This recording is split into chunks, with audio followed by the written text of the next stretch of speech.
Itu karakma. Jadi perlu kita ketahui tanda yang pertama adalah pengertiannya saimion. Yang kedua adalah karakma. Contohnya di Alkitab. Contoh di Alkitab Matius 24 ayat 3. Saudara boleh lihat sekilas kalau membaca karena waktu kita yang terbatas. Ya. Perhatikan saja di layar. Matius 24 ayat 3. Saudara boleh buat coretan di situ. Tanda yang dimaksud di situ adalah Saimion. Bacanya Saimion. Saimion. Ya. Matius 24 ayat 3 berkata demikian. Saya baca. Ketika Yesus duduk di atas bukit Zaitun, datanglah murid-muridnya kepadanya untuk bercakap-cakap sendirian dengan dia. Kata mereka, katakanlah kepada kami, bila manakah itu akan terjadi? Dan apakah tanda Saimion, ya, kedatanganmu, dan tanda Saimion kesudahan dunia? Ini Bapak Ibu Saudara di Matius 24. Ya. Di Matius yang lain juga ada. Jadi saya ambil Matius, Markus. Dalam Markus 16 ayat 17, tanda-tanda ini akan menyertai orang-orang yang percaya. Mereka akan mengusir setan-setan demi namaku. Mereka akan berbicara dalam bahasa yang baru bagi mereka. Saimion, tanda. Itu Markus 16 ayat 17. Kalau saudara boleh lihat lagi di layar, Lukas 11 ayat 20. Tanda di situ adalah Saimion. Saya ambil kitab Injil dulu ya, baru kitab Yohanes 6 ayat 26. Saimion. Rupanya ya, setelah saya selidiki di kitab Perjanjian Baru, rupanya memang ditemukan ada dua. Ya. Saimion. Kalau saudara baca di Alkitab Perjanjian Baru, Matius, Markus, Lukas, Yohanes dan seterusnya, dan juga di kitab Roma 4 ayat 11, di situ tertulisnya Saimion, bukan karakma. Nah, pengertian ini bisa dijelaskan secara figuratif. Tanda-tanda ini menyertai orang-orang percaya. Bisa dilihat? Enggak bisa dilihat. Bril tanda di tubuhku. Bisa lihat? Nggak bisa dilihat. Ya, nggak bisa dilihat. Materai Allah juga di dahi kita, nggak bisa dilihat. Ya, di Wahyu 12 ayat 1 juga. Maka tampaklah suatu tanda, Saimion, besar di langit, seorang perempuan berselubungan matahari dengan bulan di bawah kakinya dan sebuah mahkota dari 12 bintang di atas kepalanya. Itu juga bukan karakma. Wahyu 15 ayat 1 juga ya. Itu bukan karakma. Wahyu, sekarang kita masuk ke Wahyu 13 ayat 16. Ayat 16 sampai 18 kita baca bersama-sama ayat ini.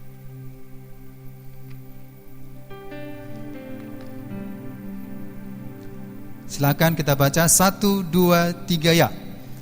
Dan ia menyebabkan sehingga kepada semua orang, kecil atau besar, kaya atau miskin, mereka merdeka atau hamba, diberi tanda pada tangan kanannya atau pada dahinya. Ayat 17. Dan tidak seorang pun yang dapat membeli atau menjual selain daripada mereka yang memakai tanda itu, yaitu nama binatang itu atau bilangan namanya. Ayat 18. Yang penting di sini ialah hikmat. Barang siapa yang bijaksana, baiklah ia menghitung bilangan binatang itu, karena bilangan itu adalah bilangan seorang manusia, dan bilangannya ialah 600. Iya, 6. Bapak Ibu Saudara-saudara, perhatikan ayat ini. Ayat ini secara nubuatan eskatologi, ini adalah ayat peristiwa di zaman antikristus, bukan sekarang. Jadi harus kita tahu ya, membedakannya. Kalau membaca ayat ini dicocokkan sekarang, belum. Jadi nggak ada hubungannya dengan vaksin antikristus, tidak ada hubungannya dengan cap antikristus belum ada hubungannya, ya. Jadi kalau kita terima vaksin itu nggak ada katanya itu vaksin gen antikristus itu yang pernah disaksikan, ya. Seorang wanita di YouTube dia berani bersaksi, itu udah banyak yang dengar. Saya mendengar suara Tuhan memerintahkan kepada umat percaya di Indonesia, jangan terima vaksin itu. Vaksin itu sudah ada gen antikristus. Saya sudah berkali-kali berdoa, Roh Kudus berkata. Saudara, jangan gampang mengatakan Roh Kudus berkata. Hati-hati loh. Saya nggak berani mengatakan itu. Kalau nggak sesuai dengan Alkitab, itu bukan Roh Kudus berkata. Roh Kudus berkata sesuai Alkitab. Itu rekayasa seseorang. Suara hati bisa saja, tapi jangan menghakimi suara setan. Tidak, itu bukan suara setan. Dia sudah berdoa, saudara berdoa, berpuasa, terdengar suara seperti itu. Jangan anakku gunakan vaksin itu. Vaksin itu antikris. Oh ya Tuhan. Apalagi Tuhan? Betulkan ya Tuhan? Doa lagi. Jangan beritahu pada jemaat Tuhan, umat Tuhan, vaksin itu sudah ada gen antikristus. Oh ya, dia berani menyampaikannya. Ya, kesimpulan yang saya dengar itu adalah saya berani berkata itu bukan suara Roh Kudus. Pak, dia katakan suara Roh Kudus. Siapa sih? Saya pun bisa mengatakan suara Roh Kudus. Semua kita berani mengatakan suara Roh Kudus. Enggak langsung matinya kita kalau bilang suara Roh Kudus. Beda perjanjian lama. Ya, jangan menyebut nama Tuhan dengan sembarangan.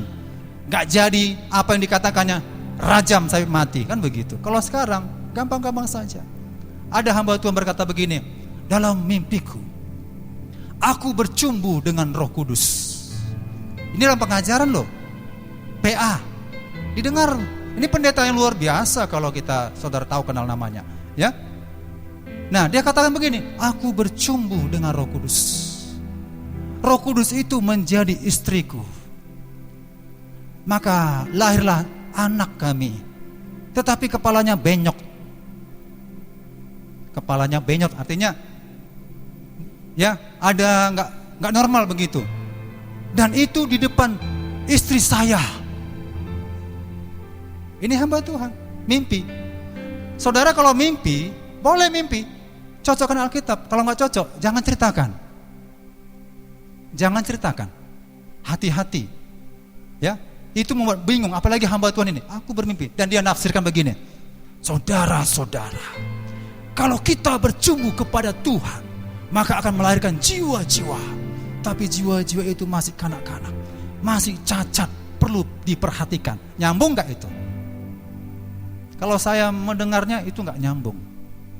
Roh Kudus, saya bercumbu dengan Roh Kudus. Roh Kudus itu istri saya. Itu saja sudah salah. Mana ada Roh Kudus istri? Gak ada. Allah kita itu suami, Bapak Ibu Saudara. Roh Kudus itu suami. Yesus itu suami. Allah itu suami. Jadi kalau dikatakan Roh Kudus adalah istri, itu saja secara sudut pandang teologis salah. Gak perlu disampaikan. Itu hamba Tuhan, berani Roh Kudus. Makanya saudara-saudara, kalau saudara terkesan ada suara itu, koreksi diri, cocokkan dengan Alkitab. Oh ya, pas. Saksikan, beritakan, saksikan, beritakan. Aku bermimpi, aku diangkat Tuhan, istriku tinggal. Kan begitu ya. Seorang anak kecil juga ada mengatakan, mamaku tinggal. Dari sudut teologis benar enggak? Ya benar. Pengangkatan, betul itu terjadi. Ya. Jadi untuk hal-hal seperti itu, saudara-saudara, saudara bijaksana mendengar khotbah-khotbah, kesaksian-kesaksian, jangan diamenkan mentah-mentah. Ada informasi, amin. Stop dulu. Dengar cerita, berikan apresiasi. Amin. Berikan apresiasi, komen atau ayat firman Tuhan. Jangan jadi penonton. Kalau saudara mendengarkan firman Tuhan jadi penonton, itu enggak jadi rema. Ketika mendengar kesaksian, ketika mendengar informasi firman Tuhan atau khotbah atau renungan di medsos, di Facebook, di YouTube, di WA, supaya hidup firman itu, baca, beri apresiasi. Amin. Haleluya. Kalau untuk pendengar budiman ya baca-baca. Gak perlu itu. Gak jadi berkat. Gak dibaca ya. Saudara, itu bukan sikap anak Tuhan. Jadi ada sesuatu yang benar, patut diberikan komen, diberikan amin. Menyampaikan hal itu. Artinya begini. Kalau seperti itu, gak perlu didengar kalau gak pas di Alkitab. Tapi kalau ada yang disampaikan cocok, saudara aminkan saja. Haleluya. Nah, itu maksud saya. Nah, jadi Bapak Ibu saudara-saudara, tanda yaitu Saimeon dapat ditafsirkan secara figuratif, tetapi Harachma tidak dapat ditafsirkan secara figuratif, itu ditafsirkan secara harafiah. Jadi Wahyu 13 ayat 16 sampai 17 ini, saudara perhatikan, ada perkataan atau kata tanda di situ. Kata tanda di situ boleh ditampilkan supaya dibaca jemaat Tuhan. Kata tanda situ bukan Saimeon. Boleh ditampilkan? Oke. Wahyu 13 ayat 16. Nah, dan ia menyebabkan sehingga kepada semua orang, kecil atau besar, kaya atau miskin, merdeka atau hamba, diberi tanda. Tanda rupanya ini istimewa sekali. Tanda ini khusus ya.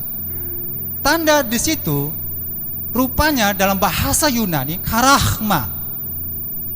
Charagma yang diberikan di tangan kanan dan di dahi sebagai tanda kepemilikan. Itu bukan figuratif, itu harafiah, charagma. Suatu hari kelak di tangan kanan atau di dahi. Ada perkataan atau, bukan sekali dua. Diberikan di sini atau di sini. Di sini dan di sini, bukan. Atau. Silakan pilih. Mau di tangan kanan diberikan atau di dahi. Rupanya ini charagma. Charagma ayat 17. Kita baca ayat 17-nya. 1-2 ya. Dan tidak seorang pun yang dapat membeli atau menjual selain daripada mereka yang memakai tanda itu, yaitu nama binatang itu atau bilangan namanya. Charagma, bukan Saimeon, charagma. Saudara silakan buka YouTube. Para khotbah yang super saya katakan selalu mengkhotbahkan ini figuratif. Ya, tapi harus mengerti kembali kepada kata dasarnya, seperti baptisan. Contohnya, baptisan itu tidak bisa ditranslate menjadi dipercik, nggak bisa. Tetapi baptisan dari bahasa Yunani baptizo, ditenggelamkan, dipermandikan, dicelupkan, dibenamkan. Itulah baptisan. Sama seperti ini. Arti sesungguhnya charagma itu adalah diberikan cap tanda kepemilikan di tangan kanan atau di dahi. Kalau tidak dipergunakan, tidak bisa membeli dan menjual.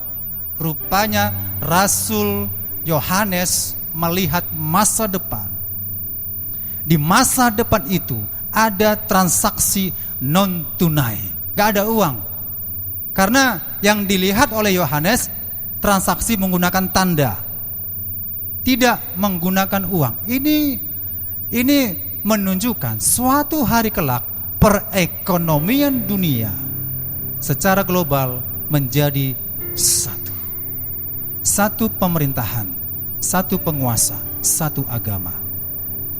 Jadi tanda ini dipergunakan pada zaman antikristus. Perlu dipahami ayat ini pada zaman antikristus, zaman 666. Nah, yang pertanyaannya banyak sekali misteri adalah 666 itu. Gak perlu saudara membahasnya sedetail mungkin, tapi ingat triple 6 itu saudara sudah dapat mengerti, menafsirkan, mengetahui itu adalah seorang pemimpin antikristus. Seorang pemimpin antikristus. Secara gematria itu artinya pembahasan dari Ibrani, huruf-huruf menjadi angka-angka, itu gematria. Kalau dihitung semuanya menjadi 666. Ya, tapi kita belum tahu siapa itu. Tapi intinya adalah tanda itu adalah sistem perekonomian dunia yang diberikan di tangan kanan kita atau di dahi, bukan di tangan kiri. Tangan kanan merupakan tangan yang beraktivitas. Ya, saudara, tangan kanan kita ini maka diseragamkan, kecuali tangan kanannya nggak berfungsi, maka tangan kirilah yang diberikan. Bisa saja tangan kirinya nggak berfungsi, tangan kanannya nggak berfungsi, maka diberikanlah di dahi. Kan begitu. Selama tangan kanan berfungsi, semuanya akan diberikan di tangan kanan. Tapi kedua tangan yang nggak berfungsi, maka akan diberikan di dahi. Ini tanda sistem jual beli, yaitu harahmah. Amin. Nah, di ayat selanjutnya, coba supaya jelas, karena perkataan harahmah ini saudara-saudara ada di kutipan juga di Wahyu 14 ayat 9. Silakan dibaca, Pak. Wahyu 14 ayat 9. Demikian firman Tuhan. Ya. Dan seorang malaikat lain, malaikat ketiga, menyusul mereka dan berkata dengan suara nyaring, jikalau seorang menyembah binatang dan patungnya itu dan menerima tanda pada dahinya atau pada tangannya, dan seterusnya. Oke, sampai situ saja. Nah, tanda di situ harahmah. Dan harahmah ini dipergunakan untuk agama antikris, agama global. Salah satu perangkat agama itu adalah untuk menyembah, salah satunya adalah tanda selain patung. Jadi ada patung dan ada tanda. Ya, ada patung dan ada tanda, dan tanda di situ kelihatan, yaitu harahmah, dipergunakan dalam sistem keagamaan menyembah naga itu. Naga itu akan membuat patung itu hidup. Ya, kalau ditafsirkan bisa saja hidup itu, bisa saja ada roh yang masuk, bisa saja teknologi yang menggerakkan, bisa saja ya. Ya, bisa saja robot yang besar atau bagaimana teknologi. Tapi yang perlu dipahami, tanda di situ adalah salah satu perangkat untuk dipergunakan dalam penyembahan. Selain patung, maka dibilang patung dan tanda. Patung dan tanda. Jadi kalau mau menyembah naga itu harus ada patung dan harus ada tanda. Tidak bisa menyembah naga itu kalau hanya patung tapi tidak ada tanda. Nah, itu di kitab Wahyu tadi. Kita lanjut ke Wahyu selanjutnya. Tadi Wahyu 14 ayat 9. Nah, di Wahyu 14 ayat 11 juga. Tadi sudah dibaca? Belum ya? Wahyu 14 ayat 11. Silakan dibaca, Pak. Wahyu 14 ayat 11. Demikian firman Tuhan. Maka asap api yang menyiksa mereka itu naik ke atas sampai selama-lamanya, dan siang malam mereka tidak berhenti-hentinya disiksa, yaitu mereka yang menyembah binatang serta patungnya itu, dan barang siapa yang telah menerima tanda namanya. Oke. Tanda di situ bukan Sahayon, tapi harahmah. Ya, harahmah. Ini digunakan untuk penyembahan ya. Kemudian di Wahyu 16 ayat 2. Wahyu 16 ayat 2. Supaya kita ketahui rupanya tulisan harahmah itu lebih banyak ditemukan di Wahyu ya. Wahyu 16 ayat 2. Silakan dibaca, Pak. Demikian, maka pergilah malaikat yang pertama dan ia menumpahkan cawannya ke atas bumi. Maka timbullah bisul yang jahat dan yang berbahaya pada semua orang yang memakai tanda dari binatang itu dan yang menyembah patungnya. Sekali lagi, tanda di situ harahma. Oke, menyingkat waktu. Di Wahyu 19 ayat 20 juga mengatakan, ya, di situ ada tertulis Saimeon dan ada tertulis harahma. Jadi bisa membedakan. Ya, saya baca ya. Maka tertangkaplah binatang itu dan bersama-sama dengan dia nabi palsu yang telah mengadakan tanda-tanda. Tanda-tanda di situ tertulis Saimeon di depan matanya, dan dengan demikian ia menyesatkan mereka yang telah menerima tanda. Tanda di situ harahma dari binatang itu, dan yang telah menyembah patungnya, keduanya dilemparkan hidup-hidup ke dalam lautan api yang menyala-nyala oleh belerang. Dan di Wahyu 20 ayat 4 juga ada tertulis juga di situ tanda merupakan karahmah. Nah, Bapak Ibu saudara-saudara, jadi dapatlah disimpulkan ya, jangan bingung, dapatlah disimpulkan tanda yang tertulis di kitab Wahyu harahmah itu rupanya bukan figuratif, itu realita, kejadian yang akan terjadi di zaman antikristus. Sesuatu ada wujudnya. Kalau dibaca lagi ya, karena waktu kondisi kita ya, kalau saudara baca Wahyu 13, 16 dalam terjemahan lama ya, boleh sambil dijalankan ya supaya sekilas. Wahyu 13, 16 dalam terjemahan lama itu ada tertulis suatu tanda ya, suatu tanda. Boleh referensinya boleh dibuka di Alkitab terjemahan lama. Dan juga di versi mudah dibaca ada tertulis di situ sebuah tanda, ya.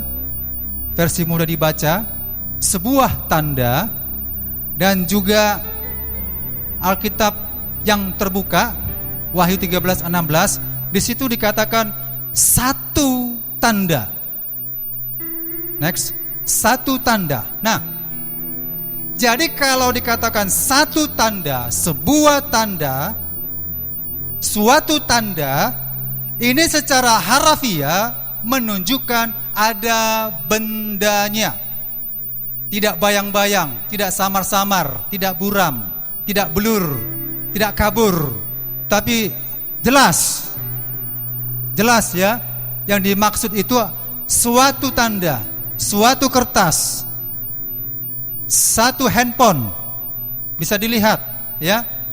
Jadi jelas sekali Bapak Ibu Saudara, ini menunjukkan sesuatu yang ada wujud atau bentuk dan bendanya begitu.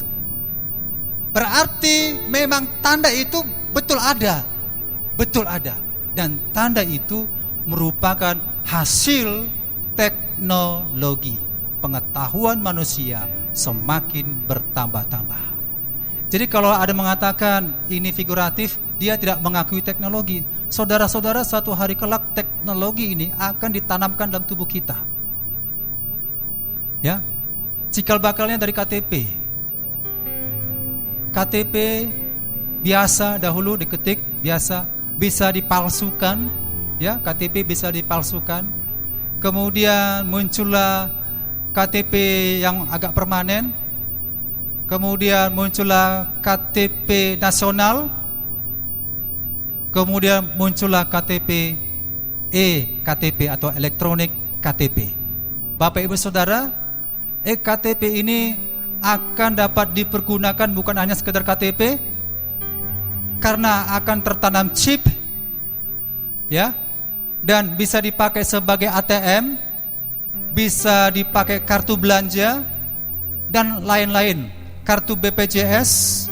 Jadi lambat laun kita menggunakan satu kartu. Ingat itu. Saya katakan ini teknologi. Bisakah itu? Bisa. Jadi kalau dikatakan mana mungkin ada tanda bisa masuk dalam tubuh manusia yang di tangan kanan dan dahi. Pengetahuan semakin berkembang. Pengetahuan gak bisa dibatasi. Alkitab Daniel itu jelas mengatakan akhir zaman pengetahuan manusia semakin bertambah. Jadi tanda ini saudara-saudara bermula karena untuk keamanan. Ya. 911 itu 2001 gedung kembar hancur. Maka setiap kita manusia lahir punya nomor. Kalau nggak punya nomor dianggap anak haram, anak tak jelas begitu. Punya anak pasti ada nomor NIK-nya. Contoh, nomor NIK saya, nomor unik saya, ya 1271 1212 itu harus dihafal. Itu nomor saya. Sehingga kalau dilacak saya berada di mana dapat diketahui. Kalau dahulu nomor itu bisa dipalsu-palsukan. Nah, untuk membuat NIK itu saudara-saudara, untuk khususnya orang yang sudah berusia 17 tahun ke atas atau sudah menikah, itu diambil biometriknya, retina, mata, sensor, ya, kemudian sidik jarinya, DNA-nya mungkin dan sebagainya, diketahui. Nah, perkembangan teknologi berbicara mengatakan bagaimana ya caranya supaya jangan hilang kartu itu. Nah, para ahli sekarang sudah membuat suatu teknologi. Bagaimana caranya? Ditanamkan ke dalam tubuh manusia. Contohnya yang kejadian tsunami, itu kan nggak tahu namanya siapa, ya, identitasnya apa, KTP-nya bagaimana, kan nggak tahu. Tapi kalau sudah ada itu, bisa diselidiki dan bisa diketahui siapa mayat ini, kan begitu. Teridentifikasi siapa mayat ini, bisa diketahui. Apakah ini bisa dibatalkan? Tidak. Teknologi akan menunjuk dan mengarah ke sana, bahwasannya suatu hari kelak kita nggak perlu kartu-kartu card itu, tapi suatu hari kelak akan ditanamkan dalam tubuh kita, dan ini akan dipergunakan oleh Antikris, ditanam di tangan kanan atau di dahi, dan ini sifatnya seumur hidup, tidak boleh dilepaskan. Kalau dilepaskan, lepaslah warga negaranya, maka ditanamkan. Kalau KTP sekarang, dompet kita bisa hilang, hilanglah itu. Tapi KTP yang sudah permanen, yang masuk dalam tubuh kita, tidak bisa hilang kemana-mana. Kalau mau belanja, tinggal scan. Itulah yang dilihat oleh Rasul Yohanes. Semua transaksi, scan, ya, dahi, tangan, itu transaksi. Dan ini sudah mengarah ke arah sana. Dan saudara selidiki, saya nggak perlu banyak bicara. Saudara selidiki apakah itu sudah ditemukan atau tidak. Silakan cari informasi sendiri. Pasti ada mengatakan sudah ada, ya, sudah ada. Very chip atau microchip itu cikal bakalnya. Very chip dan microchip itu cikal bakalnya akan dipakai. Tapi itu belum harahma pada zaman sekarang. Dan itu kemungkinan dicurigai. Boleh dong curigai, ya.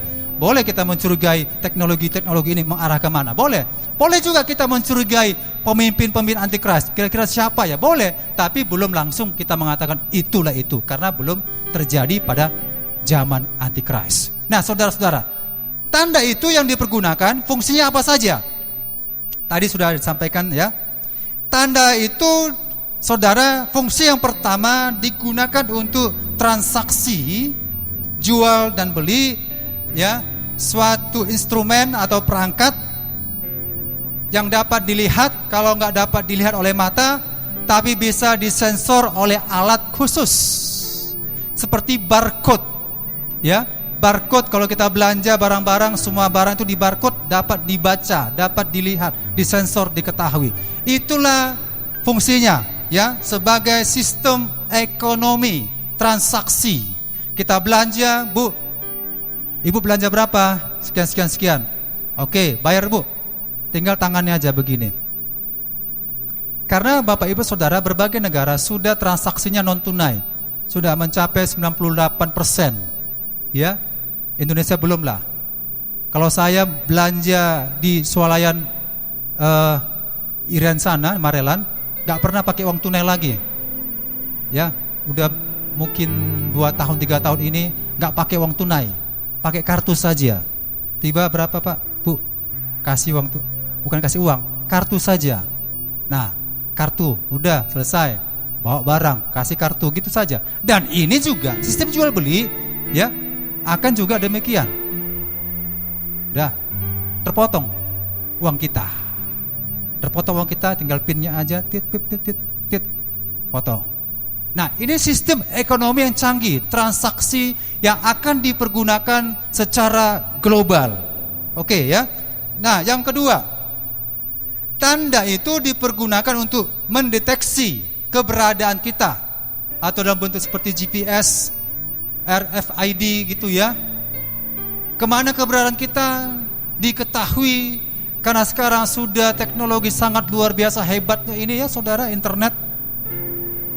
Hilang handphone aja ini bisa diketahui keberadaannya, saudara sembunyikan ini pun ya. Saya pernah coba letakkan di suatu tempat.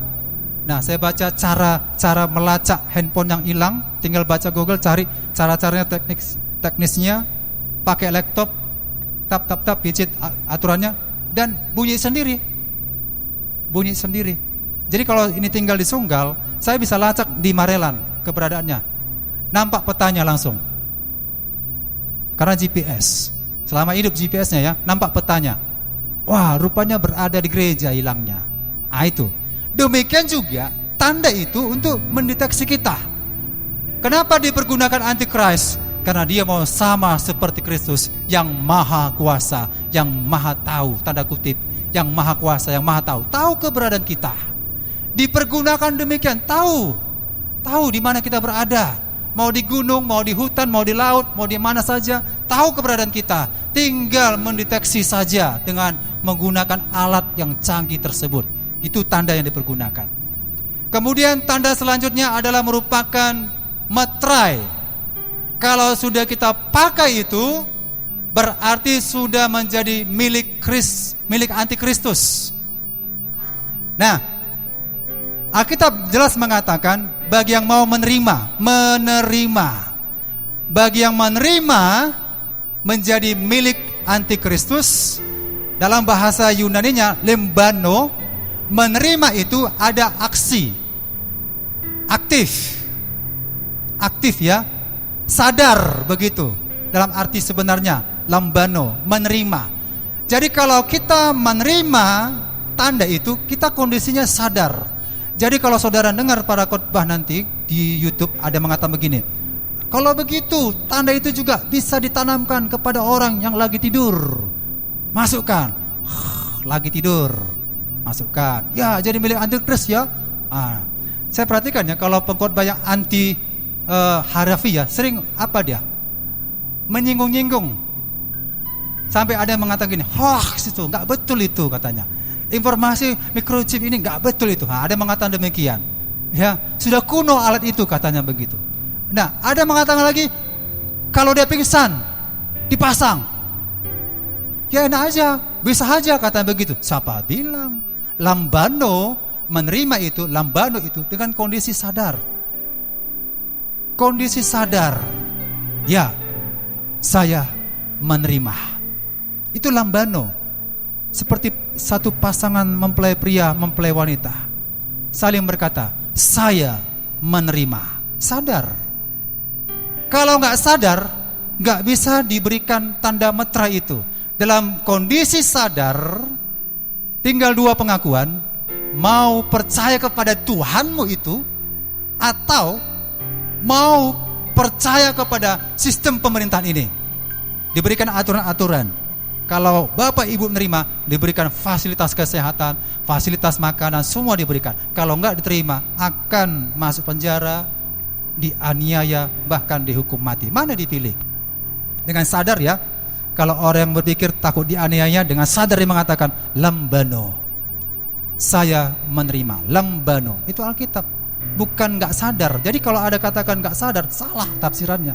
Lambano, dengan kondisi yang aktif, sadar, mengetahui, menerimanya itu. Nah, jadi ketika Antikris bagi umat percaya yang ketinggalan, itu akan ditawarkan, ibu mau terima atau tolak? Saya tidak nerima. Pengawal, hajar dulu, biar dulu dia pingsan. Pengawal, tanamkan tanda itu. Bisa ke demikian? Nggak bisa. Sampai dia mengaku dulu, sadar. Maka diberikanlah tanda itu, menjadi milik Antikristus. Dan keempat,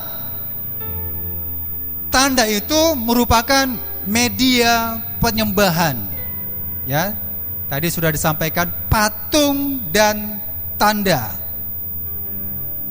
Bapak Ibu saudara-saudara, ya, perlu saya jelaskan personifikasi kuasa gelap dulu ya. Personifikasi kuasa gelap ada dibilang binatang yang pertama di kitab Wahyu tadi ya, binatang pertama, dan ada juga binatang yang kedua. Binatang yang pertama itu berperan dalam sistem politik anti Tuhan. Binatang yang kedua adalah personifikasi dari sistem agama anti Tuhan yang disebut agama anti Kristus. Jadi ketika seseorang itu menerima tanda itu, harus ada pengakuan imannya. Sistem agama semuanya menerapkan pengakuan iman, atau disebut bahasa Arabnya syahadat, pengakuan iman. Mau sembah naga itu? Mau. Saya sembah dan saya akui naga itu, dan saya akui pemerintahan ini adalah penguasa secara global. Mari berikan tanda. Ditandakan. Ada pengakuan. Nah, ini dipergunakan dalam sistem keagamaan. Jadi kalau dalam agama, saudara masuk dalam pintu ini, ada bisa di-scan, dibuktikan, ya inilah jemaat antikris. Kira-kira begitulah gambarannya. Nah, Bapak Ibu Saudara, nah itulah yang dimaksud daripada tanda tersebut. Nah, perkembangan sekarang Bapak Ibu Saudara, boleh ditampilkan ya. Nah, ini personifikasi daripada sistem politik anti Tuhan, perekonomian dunia. Ya, ini tanda. Saudara bisa pelajari apa maksudnya itu. Bisa pelajari. Sekarang udah canggih teknologi, pengetahuan sudah canggih. Tinggal searching saja di Google apa maksudnya, saudara baca itu. Ya, ini perekonomian dunia, politik anti Tuhan. Kemudian selanjutnya barcode. Nah, barcode saudara-saudara, ini adalah sistem perekonomian dunia. Barang-barang semua akan dibarcode, dan barcode ini juga akan menempel di tangan kanan dan menempel di dahi. Tapi bentuknya bukan seperti ini, ya. Tapi gambarannya seperti ini. Barcode ada nomor serialnya, ada nomor utamanya. Nomor utamanya adalah 666. Contohnya nomor NIK saya 1271121273. Nomor angka besarnya 666. Kira-kira begitu, ya. Cikal bakalnya. Jadi ini cikal bakal. Nah, sekarang saudara bisa perhatikan tanda atau logo atau simbol selanjutnya, yaitu pentagram. Ini kan cikal bakal ya. Ini adalah anti Tuhan. Simbolnya terbalik, salib terbalik, anti Tuhan. Jadi ini kan cikal bakal sudah ada semua. Cikal bakalnya sudah ada. Nah, selanjutnya ini adalah salah satu tokoh, kalau dibilang pendeta tanda kutip ya, yang punya gereja yang disebut gereja setan di Kolombia. Inilah personifikasi binatang yang kedua, dan ini akan dipakai ya, karena latar belakangnya adalah naga, Lucifer, naga tua. Nah, saya sampaikan seperti ini sudah ada. Ya, sudah ada. Jadi tinggal menunggu waktunya saja. Dengar informasi saudara, tinggal nunggu waktunya saja. Tuhan Yesus segera datang. Amin. Jadi cikal bakal agamanya sudah ada. Agama anti Tuhan, agama anti Kristus sudah ada.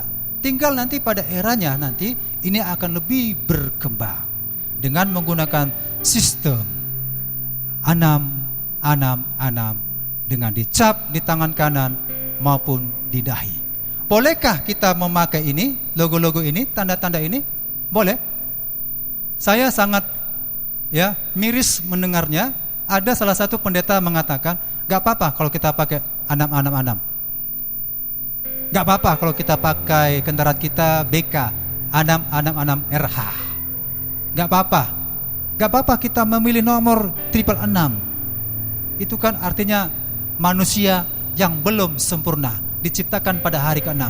Saudara, perkataan itu perkataan yang menyesatkan. Mengapa menyesatkan? Karena ada nilai spiritualnya di situ. Nilai spiritualnya itu yang kita ambil. Sampai ada mengatakan gak apa-apa kita gunakan Lucifer. Ini pendeta yang ngomong Lucifer. Gak apa-apa Lucifer kita gunakan. Karena arti Lucifer itu adalah bintang timur fajar.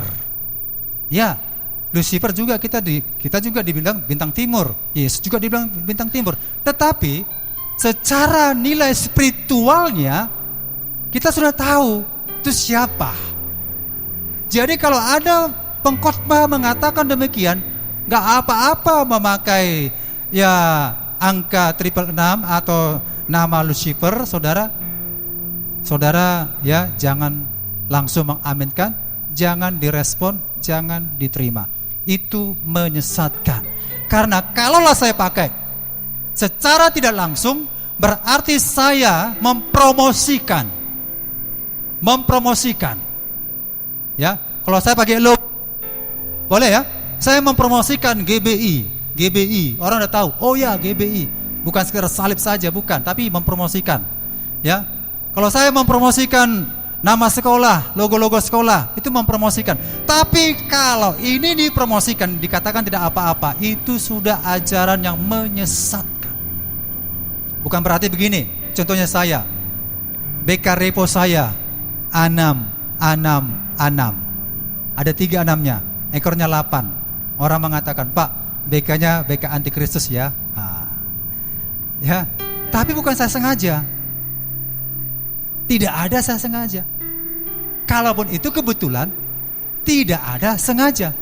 Tapi kalau disengaja, dilapor kepada pihak berwajib, Pak, saya mau buat BK 666. 6. Boleh Pak? Boleh. Tapi harganya mahal Pak. Berapa harganya? 6 juta, 600 ribu, 60 rupiah. Boleh. Itu sudah mempromosikan.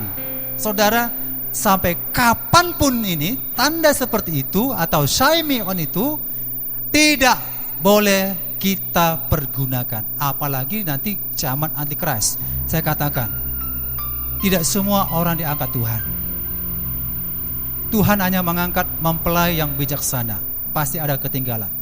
Bagi yang sudah mendengar informasi ini, ya, baik yang sudah saya sampaikan di YouTube atau di Facebook, kalau ada yang tertinggal, untuk mempertahankan iman itu supaya jangan menjadi milik antikristus, pertahankanlah, jangan sampai menerima tanda itu. Kalau seandainya istri saya sudah naik berjumpa dengan Tuhan, anak saya naik, saya tertinggal, hanya tinggal satu peluang lagi itu, itulah suatu kesempatan yang terakhir. Tuhan masih berikan satu kesempatan terakhir dengan syarat jangan terima tanda itu. Haleluya. Masih ya. Jadi kita nggak tahu di antara kita ini siapa terangkat, siapa tertinggal, kita nggak tahu, kita nggak bisa menghakimi. Tetapi tidak semuanya akan terangkat karena terbukti ya di satu tempat tidur ya, ini berbicara suami istri, satu diangkat, satu tertinggal, sama-sama Kristen, bisa saja terjadi. Di pekerjaan 2 orang pergi berladang, satu terangkat, satu tertinggal. Ini membuktikan orang Kristen ada yang diangkat, ada yang ditinggal. Maka firman Tuhan yang saya sampaikan ini mengingatkan seandainya, bukan saya imankan, seandainya ada yang tertinggal, Tuhan berikan kesempatan terakhir, jangan terima tanda itu. Tolak mentah-mentah, walaupun dipenggal. Dalam kitab Wahyu 20 ayat 4, sampai dipenggal mati. Ya, mempertahankan, menolak itu. Walaupun dianiaya, pertahankan itu supaya berjumpa dengan istri dan anak kita mungkin saja, atau suami kita yang terlebih dahulu sudah berjumpa dengan Tuhan. Haleluya. Tapi kalau sekarang tidak ada sangkut pautnya, haleluya, jangan ya, oh Pak Abi mengatakan itu tanda antikris, very cheap, vaksin, microchip, belum saatnya. Itu cikal bakal akan dipergunakan. Mencurigai itu boleh, tapi keputusannya nanti pada zaman Antikris. Mana yang dipakai? Ya, teknologi mana yang dipakai? Banyak teknologi ya. Teknologi sidik jari, teknologi wajah. Ya, wajah. Kalau saudara berbelanja ada teknologi menggunakan wajah saja. Kita di-scan wajah, sep, udah terpotong apa kita, uang kita. Banyak teknologi sidik jari, teknologi tanam di tangan, di dahi, wajah, apalagi ya, banyak teknologi. Mana yang kira-kira saudara curigai? Boleh, teknologi mana? Ini pengetahuan semakin berkembang. Maka itulah yang akan dipakai oleh Antikris untuk mencap menjadi miliknya. Demikian Bapak Ibu Saudara, supaya kita tahu dan memahami apa itu tanda Saemeon, apa itu tanda Harakhmah. Dan kita yakin percaya, Harakhmah ini menunjukkan suatu tanda binatang untuk mencap menjadi miliknya secara permanen. Demikian, Tuhan Yesus memberkati. Mari kita akan menyembah Tuhan. Kita bersyukur kepada Tuhan. Kita sudah mendengarkan firman Tuhan ini. Saya serahkan kepada worship leader untuk menaikkan penyembahan.